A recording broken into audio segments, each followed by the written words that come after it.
শালার জুয়াখোর কামটা করছে কি, আকাশ থেকে একটা পুরি ধরে নিয়ে আইছি। উফ রে।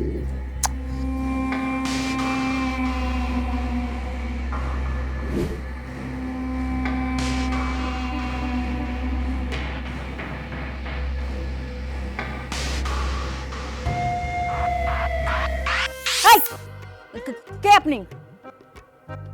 চুরির ধান্দা না? লুকা লুকা কি দেখতেছেন? চাচি আসসালামু আলাইকুম। আমি আমি খোরশেদ। ওই যে আপনার ছেলে আকাশ এই আমার কাছ থেকে অনেকগুলো টাকা নিছে, সেই টাকা নেওয়ার পরে আর কোনো খোঁজ খবর নাই, এই জন্য টাকার জন্য আইছি। এই,